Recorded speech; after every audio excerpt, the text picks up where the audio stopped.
Hands up! Step out of the tent now. That's what woke me at 2 a.m.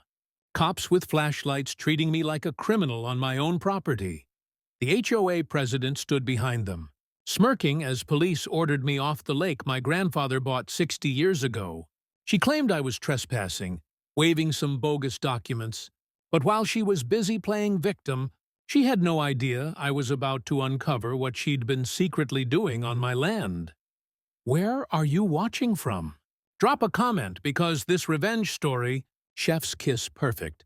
The night had started perfectly. I had driven up to my ranch in Pine Hollow after a long week at the logistics warehouse. Desperate for some peace, the property had been in my family for 3 generations, passed down from my grandfather, who bought it back in the 1960s. He'd saved for 15 years, working double shifts at the steel mill to afford this piece of paradise. Every summer he'd take me fishing at dawn, teaching me patience while the mist rose off the water like ghost dancers. "This land is our legacy, Evan," he'd say, his weathered hands steady on the fishing rod. "Never let anyone take what's rightfully yours." He'd turned down 3 offers from developers over the years, each one more lucrative than the last. But money never tempted him. It was my sanctuary, complete with a pristine lake that reflected the stars like scattered diamonds. I had set up my tent by the water's edge, built a small fire, and was just settling in with a cold beer when everything went sideways. The sound of an owl hooting made me jump, and I grabbed my flashlight, thinking someone was sneaking around before I saw the police lights cutting through the darkness. "Sir, I need you to step out of the tent with your hands visible." Deputy Luke Carver's voice boomed through the fabric. My heart hammered as I unzipped the entrance, squinting against the harsh beam of his flashlight. Behind him, I could make out several figures, neighbors from the Pine Hollow Homeowners Association, including their president, Lydia Warwick, clutching her ever-present folder of documents. She stood like a general surveying a battlefield, her navy blue power suit crisp despite the late hour. Silver hair pulled back in a bun so tight it seemed to stretch her face into a permanent scowl. Her disciples flanked her. Nate Powell puffing his chest like a rooster, Clara Hayes looking uncomfortable but trapped by social pressure, and 2 other board members whose names I'd never bothered learning, all wearing matching HOA pins like badges of authority. "We've received a report of trespassing on community property," Luke continued, his voice carrying a tired edge that suggested he'd rather be anywhere else. I couldn't believe what I was hearing. "This is my property," I said, reaching slowly for my wallet to show my identification. "My grandfather registered this land with the county decades ago. I have all the documentation." Luke glanced nervously toward his patrol car, then let out a long sigh. "Look, just work it out with the HOA." "Okay." His reluctance was palpable, like he was being forced to play a role he didn't want. Lydia stepped forward, her voice sharp as broken glass. "This lake has been designated as community property according to documents filed by Harold Vance. Our former treasurer, your alleged ownership papers, are irrelevant to our community guidelines. Mr. Harford," she deliberately mispronounced my name, a petty power play that made my blood simmer. Clara Hayes, one of the other residents standing nearby, muttered something about Vance leaving town years ago after some scandal. But Lydia silenced her with a glare. The confrontation escalated quickly. Lydia waved her folder like a weapon, insisting that the HOA's rules superseded any county records. She claimed they'd been organizing community events at the lake for months, charging fees that went into the association's coffers. The absurdity of it all made my head spin. They'd been profiting off my family's land while I'd been working 60-hour weeks in the city. I noticed an HOA sign planted near what I knew was my property line, positioned just wrong enough to be suspicious. As I packed up my tent under their watchful eyes, the injustice burned in my chest. 35 years old, and I was being kicked off land that held my childhood memories. Fishing with Grandpa, learning to swim, camping under stars that seemed brighter back then. Luke avoided my gaze as I loaded my gear. but I caught him whispering something to Lydia about not pushing too hard. She dismissed him with a wave, her eyes gleaming with a satisfaction that made my skin crawl. The other residents shuffled uncomfortably, some recording on their phones, others looking away as if embarrassed by the spectacle. I drove back to my ranch house in silence, my knuckles white on the steering wheel, inside the old barn. I found boxes of my grandfather's papers and started digging. There it was, a letter from the HOA dated 5 years ago, requesting he donate the lake to the community for everyone's benefit. His response was a firm refusal, complete with copies of the original deed and survey maps. The dates didn't match what Lydia claimed about Vance's document. Something bigger was at play here, and I was determined to uncover it. As I sorted through more papers, my phone buzzed with a text from an unknown number. "Check your barn tomorrow morning. LW." My blood ran cold. I grabbed a flashlight and headed back outside, my footsteps crunching on gravel. The barn door creaked as I pushed it open. And there, by my lake, a bonfire blazed bright with Lydia's folder, glinting beside it, untouched by the flames like a taunt. A week had passed since the midnight invasion, and I'd spent every spare moment preparing for war. The Pine Hollow HOA offices occupied a converted house on Maple Street, its perfectly manicured lawn a testament to the association's obsessive control. I walked in carrying my own folder of documents, ready for battle. The meeting room buzzed with conversation that died the moment I entered. The space had been arranged like a courtroom, with the board's table elevated on a makeshift platform and a single chair positioned in the center like a defendant's seat. Lydia's wall of achievements loomed behind her. Photos with local politicians, community service awards that now seemed laughably ironic, and a massive whiteboard covered in color-coded violations. Red pins marked problem properties on a neighborhood map, with my ranch circled 3 times in angry scarlet marker. Lydia sat at the head of the table, her folder prominently displayed. Addressing me before I could even sit down, "Mr. Harford, the troublemaker, has decided to grace us with his presence," she announced. Deliberately mangling my name again, the room's atmosphere turned hostile immediately. Nate Powell, a newer resident who'd moved in last year, stood up aggressively. "You don't belong here, Harper. This is a members-only meeting. And last I checked, you're not welcome after your trespassing stunt." His face flushed red, veins bulging in his neck, like he was personally offended by my existence. Other board members shifted uncomfortably in their seats, caught between Lydia's authority and their own sense of fairness. I held my ground, spreading my documents on the table. These are the original property records, including the survey from 1968 that clearly shows the lake within my property boundaries. Whatever documents you claim to have from Harold Vance are either forgeries or misrepresentations. Lydia's laugh was sharp and dismissive. "Your grandfather's old papers mean nothing compared to the community's needs. We've established precedent through usage. And our lawyer agreed."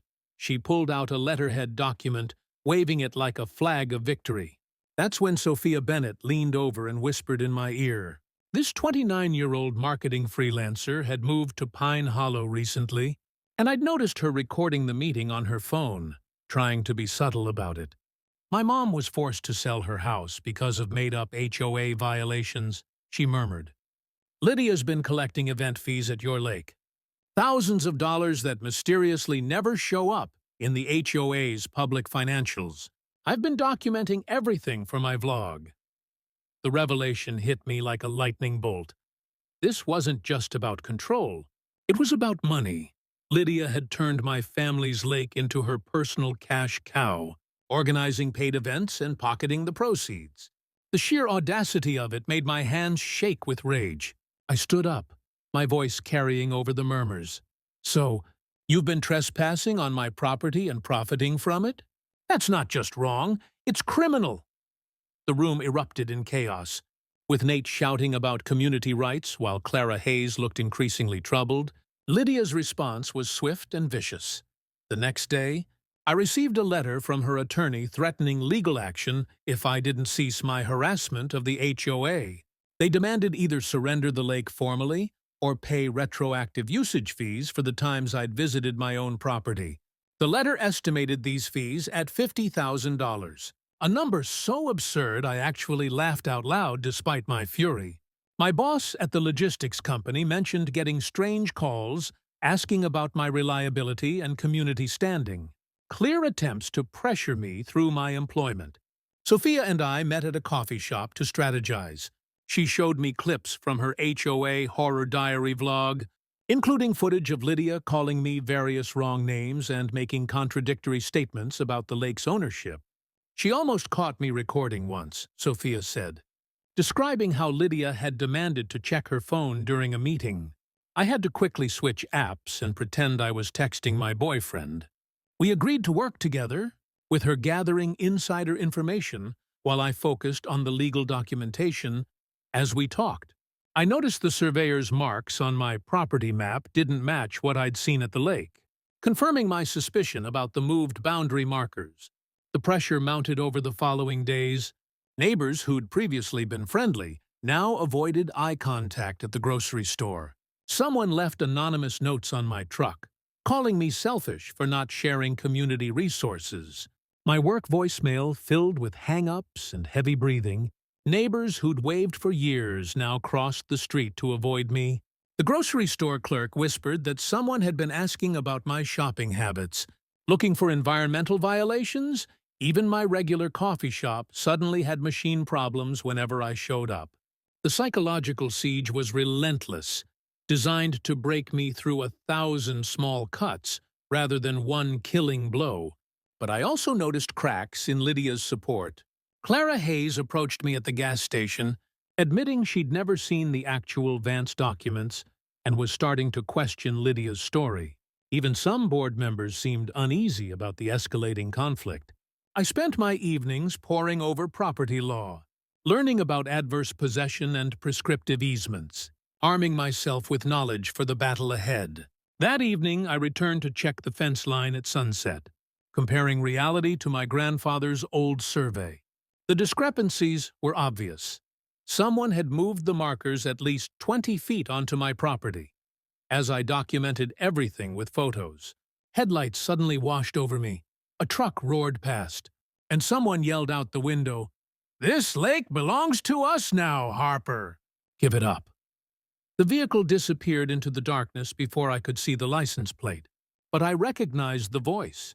The war was escalating, and they thought they could intimidate me into submission. They had no idea who they were dealing with. The professional surveyor I hired cost me a week's wages, but it was worth every penny. He confirmed what I'd suspected. The property markers had been deliberately moved.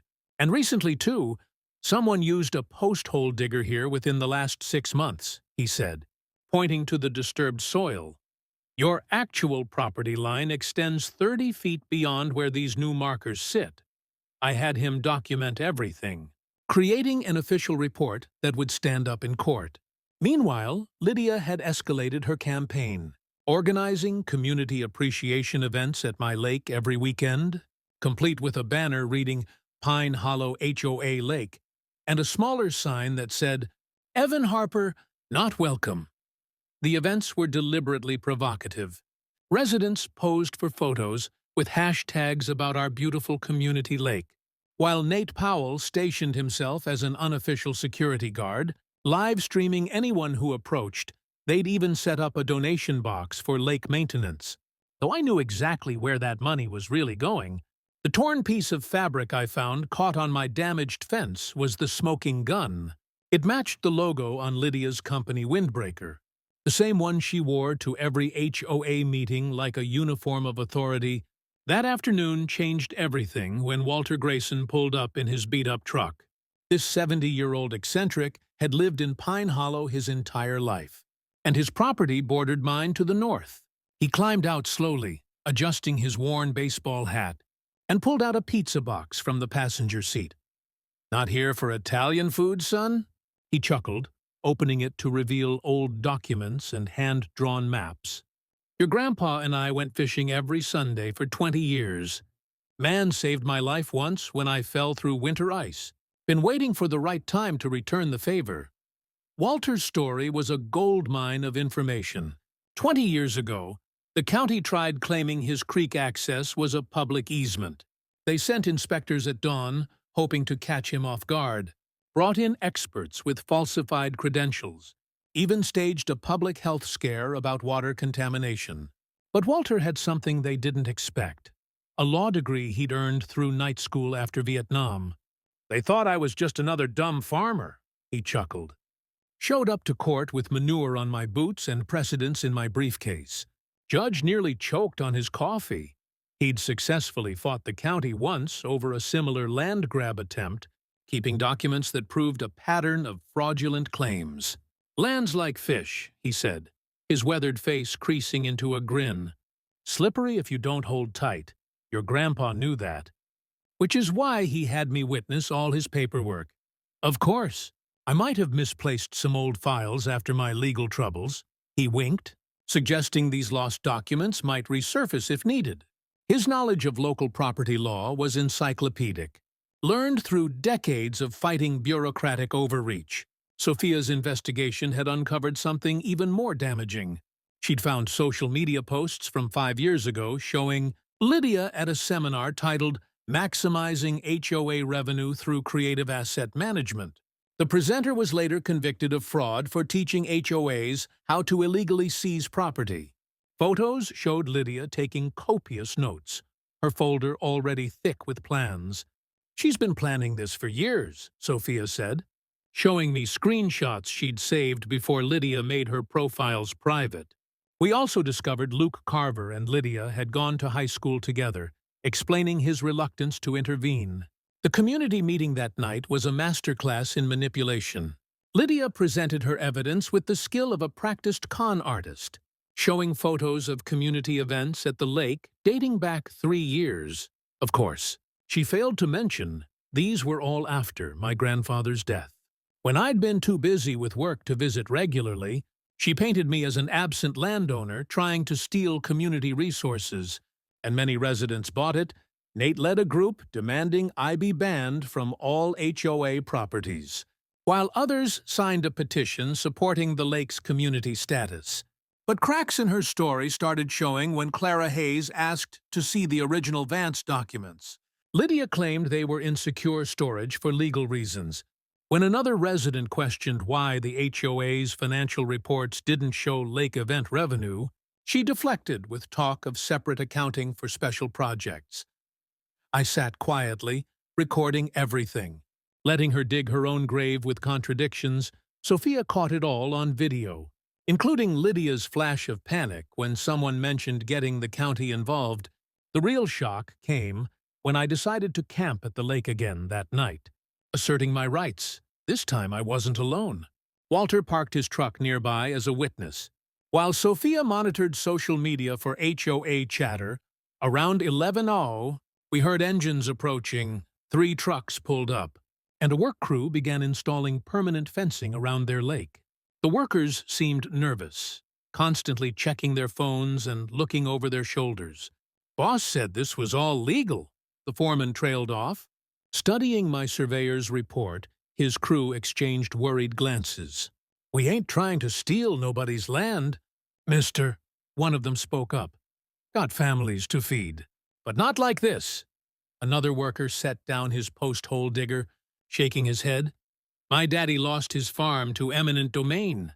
I know that look in your eyes. This ain't right."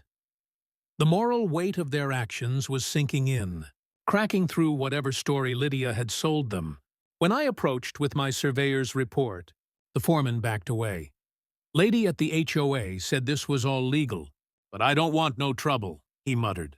Packing up his tools despite Nate's protests, Walter pulled me aside as the workers left. "That foreman's my nephew's buddy. Told him Lydia tried the same thing with the Henderson's Creek access 5 years back. They moved away rather than fight, but I kept copies of everything." He handed me another folder, this one containing email printouts between Lydia and various contractors. discussing property acquisition strategies that sounded more like corporate raids than community improvement. The evidence was mounting, but I needed something more decisive to end this once and for all. As we watched the confused workers drive away, Sophia's phone buzzed with notifications. Her latest blog post about the confrontation had gone viral in the Pine Hollow community groups.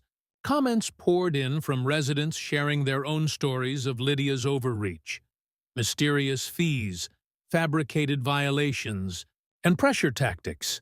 The tide was turning, but Lydia wasn't someone who'd give up easily. That's when we heard it, a loud bang from across the lake, followed by the sound of a truck engine roaring to life. In the headlights, we could see my fence posts loaded in the truck bed as it sped away into the night. The next HOA meeting was my chance to present Walter's evidence, and I came prepared for war. The room was packed with residents spilling into the hallway. Everyone sensing this would be a showdown. I spread the old maps across the table, my hands steady despite the adrenaline coursing through my veins. These documents from 1968 clearly show the lake within my property boundaries, I began, but Lydia cut me off with a dramatic wave of her arms.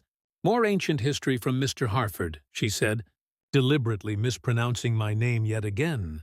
I have current documentation from a certified expert that supersedes these relics. She produced a thick folder, slapping it on the table with theatrical flair.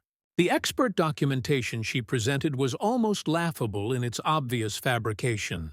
The dates were wrong, referencing county ordinances that didn't exist until 5 years after they were supposedly written.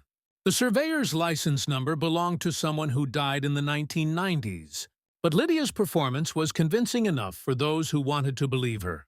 She spoke about community values and shared resources, painting me as a selfish outsider trying to steal from hard-working families. Nate Powell stood up, pounding the table. I motioned that the HOA pursue legal action against Evan Harper for harassment and disruption of community harmony. The motion was seconded immediately by 2 board members who kept glancing at Lydia for approval. That's when Deputy Luke Carver approached me after the meeting, looking over his shoulder nervously. He put a hand on my shoulder, his grip tighter than necessary. Look, I'll talk to Lydia. Try to calm things down. Don't worry about this escalating, okay? But his eyes told a different story. There was fear there, mixed with guilt. I wondered what hold Lydia had over him. The answer came sooner than expected when Sophia played me a recording from her hidden camera. She'd been pretending to organize files in the HOA office when Lydia and Luke had their conversation. Remember, Luke, the DUI could still surface if you don't keep Harper in line. Lydia's voice was cold as winter ice. Your kids don't need to know their daddy's mistakes, do they? The recording revealed everything. The Harper Lake alone will net us $200,000 in event fees annually. Lydia's voice crackled through Sophia's phone. Plus, the Mitchell property has road access worth another $100,000 to the right developer. We've already driven out 6 families using covenant violations. Amazing what a $5,000 fine for grass height can do to fixed-income retirees. Her laugh was cold. By next year, we'll control every water access in Pine Hollow. The board thinks it's for community improvement, the idiots. They'll sign anything I put in front of them. Lydia detailed her plan to use the lake for exclusive HOA events, charging premium prices that would go into a special fund she controlled. She mentioned contacts at the county who owed her favors, judges who attended her husband's golf club. The corruption ran deeper than I'd imagined. Luke's response on the recording was barely audible. "This is wrong, Lydia. Harper's not hurting anyone." Her laugh in response was chilling. Wrong? What's wrong is letting valuable real estate sit unused when our community could benefit. Besides, you're in too deep now, Deputy. Remember that when he comes crying to you again. I decided to test the waters by attempting to camp at my lake again. This time, I arrived to find professional-grade barriers erected around the entire shoreline. Complete with private HOA property signs every 20 feet, security cameras had been installed on posts. their red lights blinking like angry eyes. The party was a gaudy display of excess. White tents with crystal chandeliers, a champagne fountain, and a string quartet playing beside my grandfather's favorite fishing spot. Lydia held court at the center, accepting congratulations for securing this beautiful venue for our community. Residents posed for professional photos, their cars parked on the grass where wildflowers once grew. A banner proclaimed Pine Hollow HOA Summer Gala. Thanks to President Warwick's vision, while caterers in bow ties served 100-a-plate dinners on my family's land, a group of residents was having a catered party on my beach, with Lydia holding court like a queen. When I approached, she didn't even acknowledge me directly, instead announcing loudly, "If anyone sees suspicious individuals lurking around our community assets, please contact security immediately." The dismissal stung, but it also fueled my determination. Sophia's investigation had uncovered a gold mine through a leaked HOA email chain. Board members discussed my situation with surprising frankness. Revealing that not everyone supported Lydia's actions, Clara Hayes had written, "I'm uncomfortable with how we're handling the Harper property. Where are these Vance documents Lydia keeps referencing?" Another member questioned the sudden appearance of event revenue in their budget. But the most damaging email was from Lydia herself, sent from her personal account by mistake. "Once we establish precedent with Harper's Lake, we can move on to the Mitchell's Pond and the Coleman's Creek access. This is just the beginning." The pressure on my personal life intensified. My boss at the logistics company called me in, mentioning concerns about my reliability from community members. Someone had called our major clients, suggesting I was involved in legal troubles that might affect shipments. It was a clear attempt to threaten my livelihood, and it nearly worked. I spent sleepless nights wondering if fighting for the lake was worth risking everything else. But then I'd remember my grandfather's stories, how he'd saved for years to buy this land, how he'd planned to pass it down through generations. Giving up wasn't an option. That evening, Clara Hayes knocked on my door, looking around nervously before speaking. "I'm sorry about the meeting," she said quietly. "Some of us know this isn't right. Lydia's been getting more aggressive since that Vance fellow disappeared with HOA funds 5 years ago. She blamed everyone but herself for trusting him, then started these schemes to recover losses." Clara handed me a flash drive. "Security footage from the night your fence was damaged." "I thought you should see who really did it," I thanked her, watching as she hurried back to her car, constantly checking if anyone was watching. The footage was damning. It clearly showed Lydia's truck at my property at 2:00 in the morning. With 2 figures cutting fence posts, the license plate was visible, as was Lydia's distinctive jacket when she stepped into the headlight beam to direct the operation. But as I saved copies of the evidence, my phone buzzed with a text. "Nice try, Harper. But you're playing in my sandbox now, LW." Attached was a photo of the flash drive Clara had given me. They were watching, waiting for my next move. The game had just gotten more dangerous, and I realized Lydia had eyes everywhere. The emergency community meeting was called for a Thursday evening, and the agenda was clear: addressing the Evan Harper situation. I arrived to find the room configured like a courtroom, with a table for the accused facing the board. Luke Carver stood at the side in full uniform, his hands trembling slightly as he avoided my gaze. The crowd was larger than usual, with several people live-streaming on their phones. Lydia sat at the center of the board table, her folder prominently displayed, wearing a satisfied smile that made my stomach turn. This was her show, and she intended to deliver a performance. Luke's testimony hit like a sledgehammer. "Mr. Harper has been increasingly aggressive in his interactions with HOA leadership," he said, his voice monotone, like he was reading from a script. "I've personally witnessed him making threatening gestures toward Miss Warwick and other board members. As a law enforcement officer, I'm concerned about escalation." The words were so obviously false that several residents exchanged skeptical glances. But the damage was done. A police officer had officially stated I was a threat. Nate Powell jumped on this immediately. producing a petition for the HOA to take emergency action to secure the lake. "For our children's safety," he proclaimed dramatically. The signatures on the petition were numerous, though I noticed many were from new residents who didn't know the history. Lydia had been strategic, recruiting people who'd only heard her version of events. She presented her case with the skill of a prosecutor, showing photos of the lake with captions like "Before Harper's Harassment" and "Community Harmony Disrupted." It was masterful manipulation, turning my attempts to protect my property into attacks on the community. When I tried to present my evidence, she cut me off. "The board has already reviewed your claims and found them lacking merit," she stated flatly.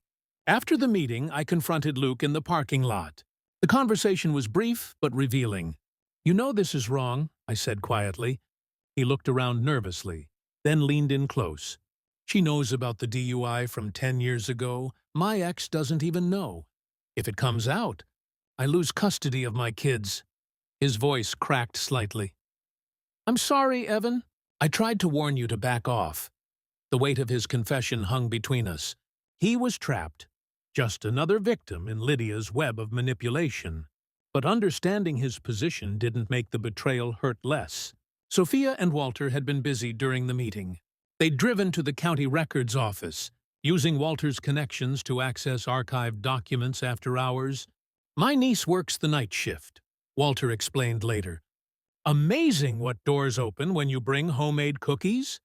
They'd found the original Vance files, and the revelation was stunning. Not only were the documents about my lake completely fabricated, but Vance had been investigating Lydia for embezzlement before he disappeared. His notes suggested she'd been siphoning HOA funds for years, using the missing money as an excuse to seize properties. The harassment escalated after the meeting. I found a for sale sign on my ranch gate, spray-painted with red letters. "Leave now. Harford." My truck tires were slashed while I was at work. Someone called my mother, telling her I was involved in criminal activities in Pine Hollow. The psychological warfare was taking its toll. I spent my lunch breaks in my truck, staring at photos of my grandfather at the lake, wondering if he'd be proud of my fight or tell me to walk away. Sophia kept encouraging me, but even she seemed worried about how far Lydia would go. Clara Hayes found me at the grocery store. Speaking in hushed tones near the produce section, "The county assessor has been nosing around lately," she whispered. "Something about irregularities and property transfers. Lydia's been having closed-door meetings with the board, and they look scared." She glanced around nervously. "Some of us are starting to ask questions, Evan. That petition. Half those people are saying they never signed it." This was the first crack in Lydia's armor I'd seen in weeks. If residents were starting to doubt her, maybe there was hope. That night, I uploaded all my evidence to a secure cloud server, creating multiple backups. Sophia helped me organize everything chronologically, from the original deeds to the vandalism photos. We created a timeline showing how Lydia's scheme had evolved, connecting dots that painted a picture of systematic fraud. As we worked, Walter called with urgent news. "Found something in my attic," he said cryptically. "Papers from your grandpa I'd forgotten about. You need to see these tomorrow." His voice had an edge of excitement I hadn't heard before. The evening ended with another confrontation at the lake. I had gone to check if more damage had been done, and found Lydia there with a contractor, discussing plans for a permanent pavilion. When she saw me, she didn't even pretend to be subtle. "Mr. Harford, still trespassing, I see? Don't worry. Once the restraining order goes through, you won't be able to come within 500 feet of HOA property." The contractor looked uncomfortable, mumbling about permits and property lines. Lydia silenced him with a glare. "The paperwork will be sorted soon enough," she said, her confidence absolute. As I drove away, Luke's patrol car pulled me over. He approached my window, his face grave. "Lydia is pushing for criminal charges," he warned quietly. "Trespassing, harassment, threats. She's got the prosecutor's ear." He trailed off, looking defeated. Then, just as he turned to leave, he added, She's planning something for the lake tomorrow. Something big. Be careful, Evan. The warning sent chills down my spine. As his patrol car disappeared into the darkness, my phone lit up with a message from Lydia. Tomorrow, everyone will see what happens to troublemakers. The lake is ours, Harper. Accept it. The something big Luke had warned about turned out to be a manufactured environmental crisis. I arrived at the lake to find Lydia, surrounded by officials from the Environmental Protection Agency, news crews, and what seemed like half of Pine Hollow. She stood at the water's edge, pointing dramatically at an oil slick that definitely hadn't been there the day before. Evan Harper has poisoned our community's water source, she declared, tears streaming down her face in a performance worthy of an Academy Award. Our children swim in this lake. Our families gather here, and he's destroyed it with his reckless vandalism. The environmental team began their testing immediately. Taking water samples and photographing the contamination, I watched in horror as Lydia spun her narrative for the cameras, painting me as an unhinged property owner who'd rather destroy the lake than share it. Nate Powell had organized a human chain of residents blocking my access to the shoreline, their faces filled with manufactured outrage.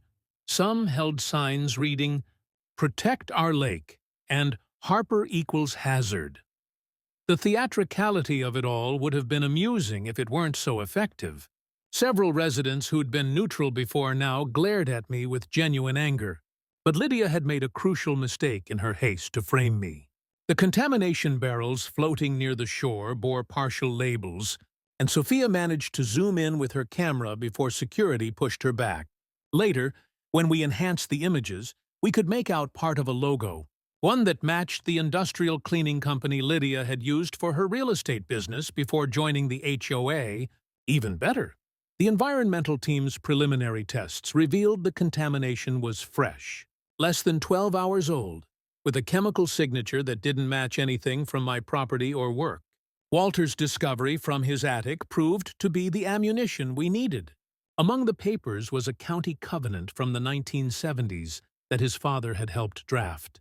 "It's called a conservation easement," he explained, spreading the yellowed documents on my kitchen table. "Your grandfather was one of the original signatories. This legally protects the lake and surrounding land from commercial development in perpetuity. No HOA rules can override it." His weathered finger traced the boundary lines. "See here.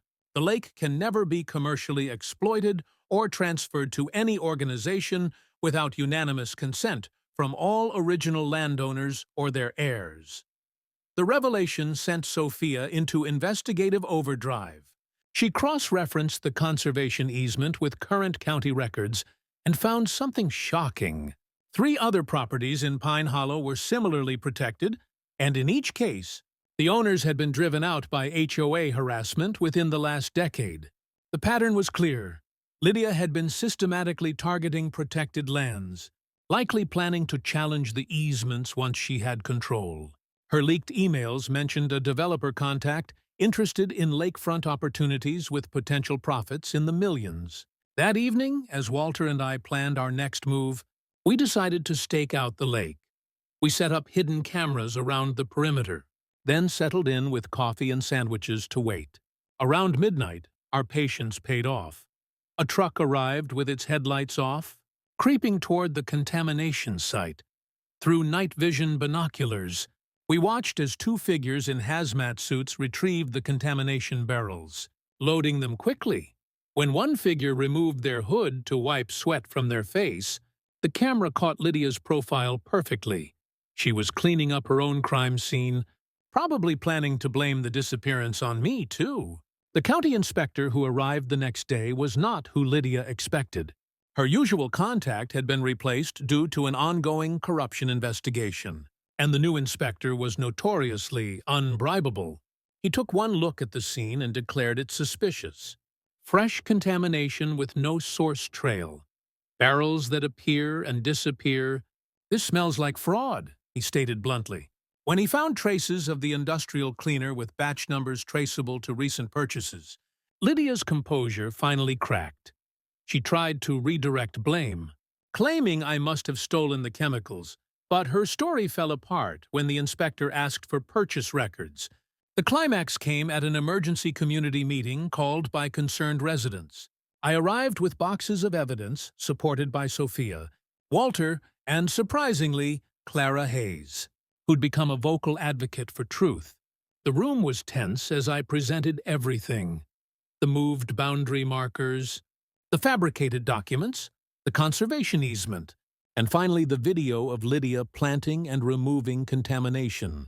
The crowd's mood shifted from skepticism to shock to anger. When I showed the email about selling lakefront property to developers, someone shouted, "She's been playing us all!" Lydia's response was desperate. She accused me of doctoring evidence, of conspiring with disgruntled residents, of being motivated by greed. But her support was crumbling. Board members distanced themselves, claiming ignorance of her schemes. Nate Powell, realizing he'd been used, switched sides dramatically, offering to testify about Lydia's manipulation. Even Luke stepped forward, admitting to the crowd that Lydia had blackmailed him into supporting her. The confession lifted a visible weight from his shoulders, and several residents applauded his courage. As the meeting devolved into chaos, with residents demanding Lydia's immediate resignation and a criminal investigation, I felt a mix of vindication and exhaustion. The truth was finally out. But the damage to the community would take time to heal. Sophia live-streamed the entire confrontation, and within hours it had spread beyond Pine Hollow. Comments poured in from people sharing stories of association overreach. Lydia tried to leave quietly, but residents blocked her path, demanding answers about missing funds and other suspicious activities. The investigation that followed revealed the true extent of Lydia's corruption.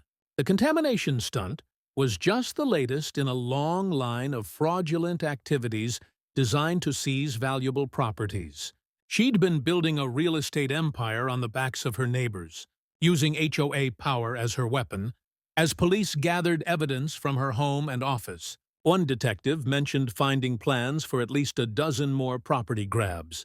The conservation easement had saved not just my lake, but potentially the entire character of Pine Hollow. That night, I stood by my lake as the sun set, the water reflecting orange and gold like liquid fire. Sophia joined me, exhausted but triumphant. "We did it," she said simply. "Your grandfather would be proud." I nodded, feeling his presence in the gentle breeze coming off the water.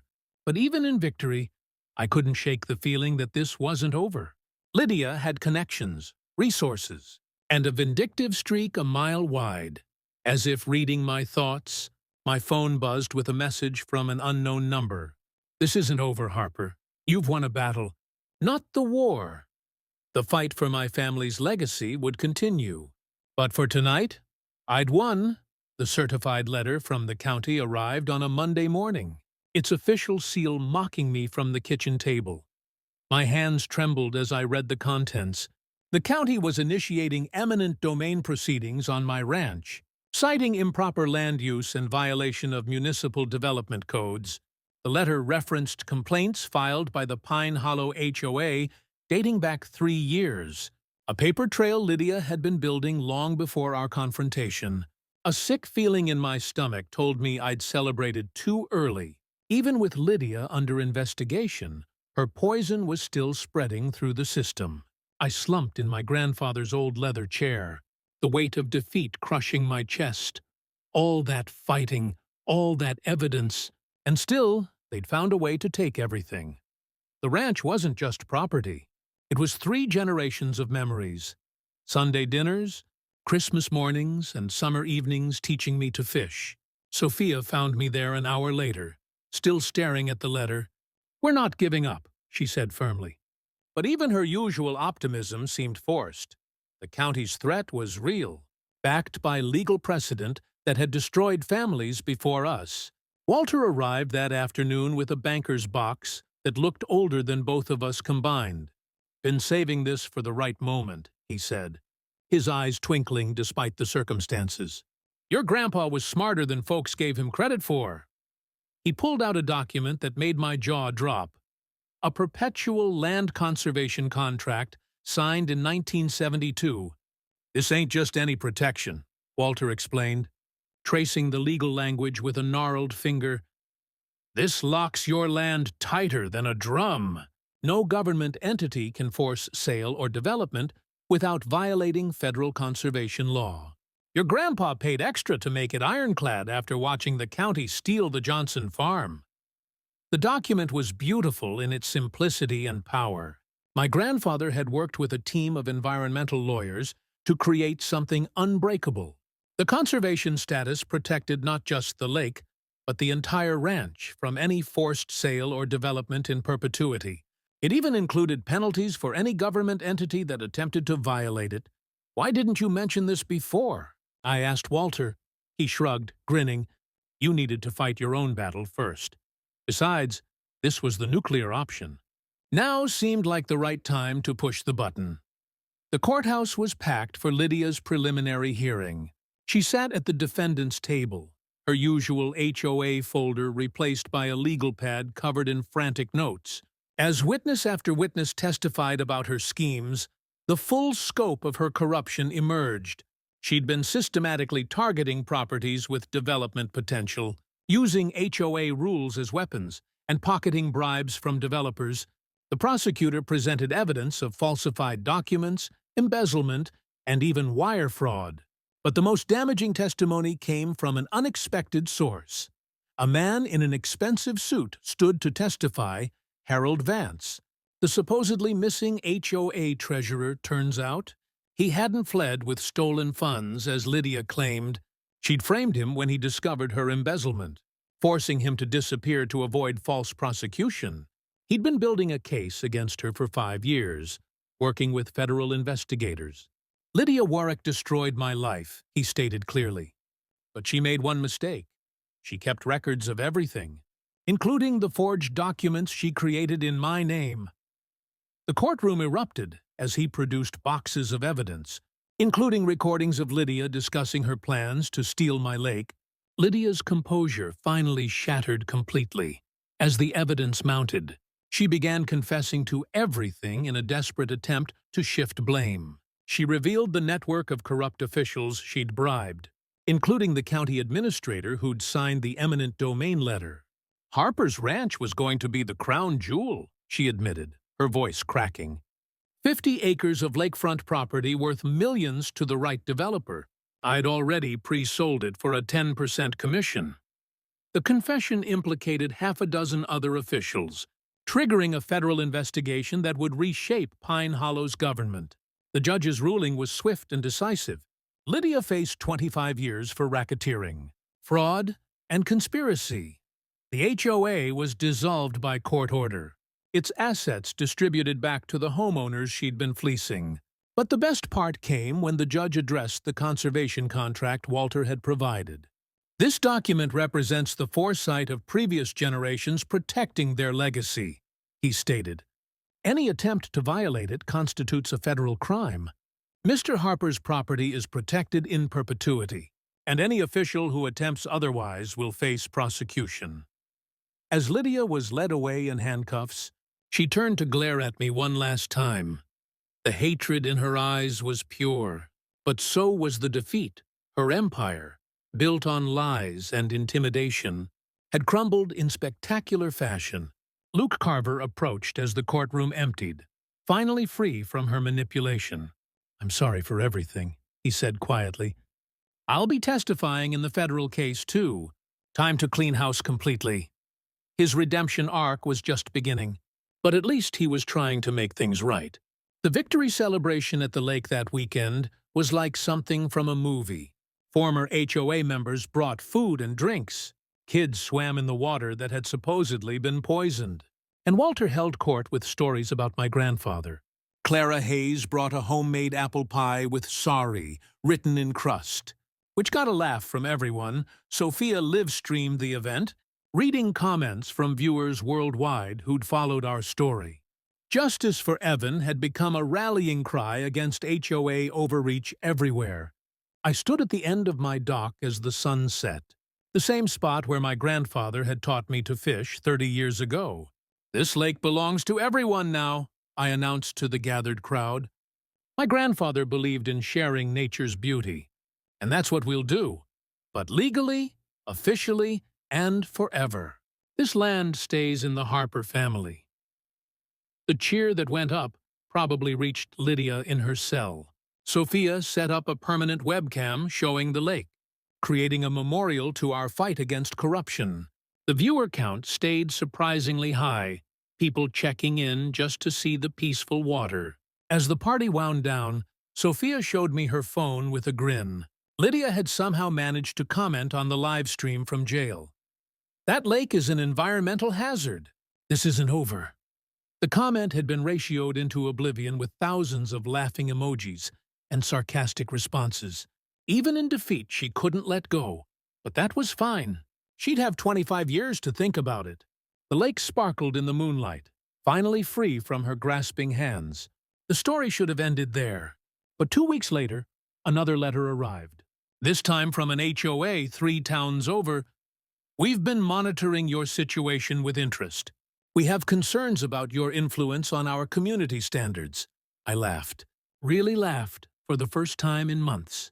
Some people never learn, but neither do I. I'd fought one HOA and won, and I'd do it again if necessary. The lake was safe. The ranch was protected. And somewhere my grandfather was smiling.